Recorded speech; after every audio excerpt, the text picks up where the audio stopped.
Salut à tous, bienvenue sur la chaîne Instant Gecko. Alors aujourd'hui, c'est la première vidéo de 2020 et on va parler d'un sujet qui est très discuté dans le monde du gecko léopard, c'est pourquoi est-ce que mon gecko ne mange pas. Ça, c'est quelque chose qu'on me demande très souvent sur les réseaux sociaux, par message, etc. C'est une question qui revient très souvent, notamment chez les débutants qui ne connaissent pas encore l'espèce. S'inquiéter du bien-être de son animal, c'est bien, mais on va voir ensemble que c'est pas la peine de paniquer totalement si votre gecko ne mange pas dans la première semaine, par exemple, où vous l'avez eu.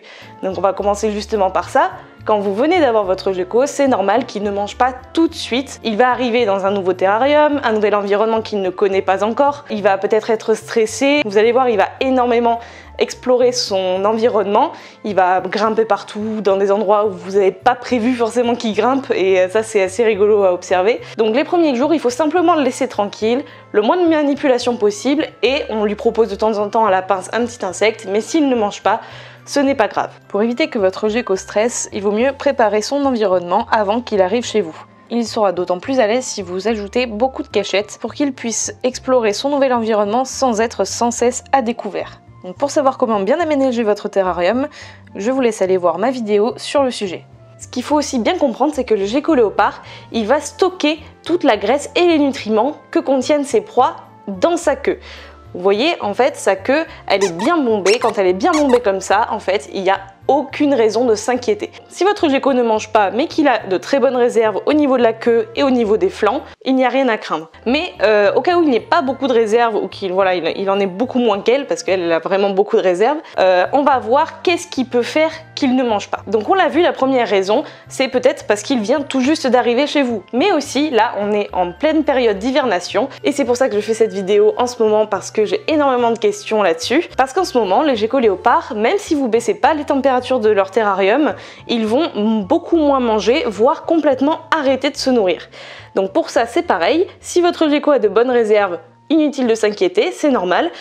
Il faut savoir que les geckos léopards, même si du coup vous ne baissez pas les températures dans votre terrarium, ils vont quand même sentir la pression atmosphérique autour d'eux, ils vont quand même sentir que les températures se rafraîchissent, donc c'est tout à fait normal qu'ils décident d'hiverner à ce moment-là et donc qu'ils se nourrissent moins. C'est possible aussi qu'ils n'aiment pas tout simplement les proies que vous lui proposez. Et oui, les geckos léopards sont des reptiles et comme certains reptiles, ils vont être capricieux sur la nourriture et ils vont être un peu princes et princesses.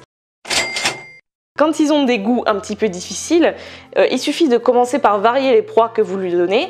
Vous pouvez changer, par exemple, si vous avez donné des grillons mais qu'il n'en veut pas, vous pouvez tenter des blattes, des criquets. Donc s'il n'aime pas les proies que vous lui proposez, simplement essayez de lui en proposer d'autres. Votre éleveur peut-être qu'il donnait d'autres proies que ce que vous donnez, donc renseignez-vous aussi auprès de votre éleveur, savoir ce qu'il lui donnait à manger, parce qu'il s'habitue très vite à manger toujours la même chose. Il y a certains éleveurs qui donnent que des verres de farine, par exemple, donc à ce moment-là, il faut essayer de varier. Il se peut aussi que vous saupoudrez les insectes de vitamines, de calcium, etc. Donc ça c'est hautement recommandé évidemment, mais il se peut que votre gecko n'aime pas l'odeur de cette poudre de vitamines. Si vous mettez le nez dessus, c'est vrai que parfois ça a une odeur assez particulière et eux ils ont vraiment un sens de l'odeur et peut-être du goût aussi qui est assez développé et donc ça ils le sentent direct et moi j'ai plein de geckos qui refusent de manger dès qu'il y a du calcium dessus. Donc à ce moment-là vous avez deux solutions, soit vous changez de marque de calcium parce que toutes les marques ne sont pas les mêmes et elles peuvent avoir des odeurs différentes et des goûts différents, ou alors vous pouvez donner tout simplement les vitamines directement à manger à vos insectes. Soit vous donnez des fruits et légumes qui contiennent naturellement du calcium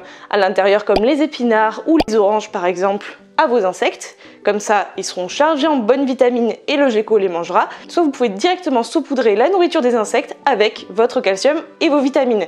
Comme ça les insectes vont manger les vitamines et ensuite ils se feront manger par les geckos. Je sais qu'il y a aussi des gens qui donnent des insectes morts ou congelés ou des insectes séchés et ça en général c'est des personnes qui ont peur des insectes. Je peux comprendre tout à fait, moi je déteste les criquets par exemple. Non mais regardez cette sale tête, c'est pas possible, tu peux pas avoir une tête qui fait aussi peur que ça, c'est pas possible. C'est une créature démoniaque, c'est sûr. Du coup, ils vont essayer de donner des insectes qui sont déjà morts ou congelés. Donc ça, le gecko, il peut tout à fait les refuser, surtout s'il a été nourri aux insectes vivants précédemment. Tout simplement parce que l'insecte ne va pas bouger, qu'il va avoir une odeur aussi différente de celle d'un insecte qui est vivant. Les proies congelées de toute façon et les proies séchées, c'est beaucoup moins intéressant aussi d'un côté nutritif, c'est-à-dire que ça va apporter beaucoup moins de nutriments et de bonnes choses à votre gecko. Alors préférez quand même donner des insectes vivants à vos geckos, c'est toujours mieux. Il est possible aussi que vous donniez des insectes trop petits ou trop gros pour votre gecko, donc des insectes d'une taille qui ne lui conviennent pas. Pour savoir quelle taille donner à votre gecko, il faut donner un insecte qui va passer au niveau de la largeur de sa gueule. Une proie trop petite, ça pourra aussi le désintéresser complètement puisque ce sera beaucoup moins rigolo pour lui parce que ça bougera beaucoup moins et ça sera beaucoup moins visible. Et sachant que les geckos léopards ont une vision assez approximative, mieux vaut lui donner une proie qu'il va pouvoir voir et sentir. J'interromps cette vidéo juste quelques instants pour vous parler d'une chaîne YouTube qui vient juste de débuter, qui s'appelle The Little Things. C'est le propriétaire d'un de mes geckos de l'année dernière qui la tient et qui l'a créée. On parle de plein de petites bébêtes avec passion. Donc je vous invite à y aller et à vous abonner bien sûr, c'est que de la passion et de l'amour. Il est aussi possible que vous ayez une femelle et que votre femelle soit en période d'ovulation ou de gestation. À ce moment-là, les femelles sont très capricieuses et c'est pour ça qu'il vaut mieux anticiper cette période qui se situe entre février et mars. Et de toute façon, c'est vrai que ce sont des reptiles qui sont assez capricieux. Par exemple, moi j'ai une femelle, Ink, qui est restée pendant 6 mois sans manger un seul insecte. Et pourtant, elle a perdu 2 ou 3 grammes seulement. Ça, c'est le seul truc au final à bien surveiller, c'est la perte de poids.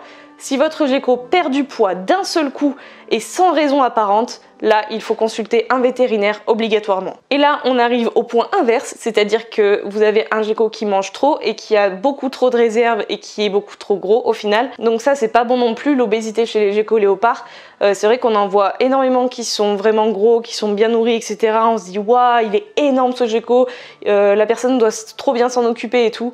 Mais il faut quand même faire attention parce que le surpoids peut être aussi dangereux pour les geckos, sachant qu'ils sont dans un environnement assez petit au final. Ils peuvent pas vraiment se dépenser autant que dans la nature. Voilà, donc j'espère que cette vidéo vous aura plu et vous aura aidé à savoir pourquoi votre gecko ne mange pas en ce moment. Si vous avez aimé la vidéo, n'hésitez pas à laisser un like, un commentaire, à partager la vidéo et bien sûr n'hésitez pas à me suivre sur tous les réseaux sociaux et de vous abonner à la chaîne. Voilà, on se dit à très bientôt sur la chaîne Instant Gecko. Salut!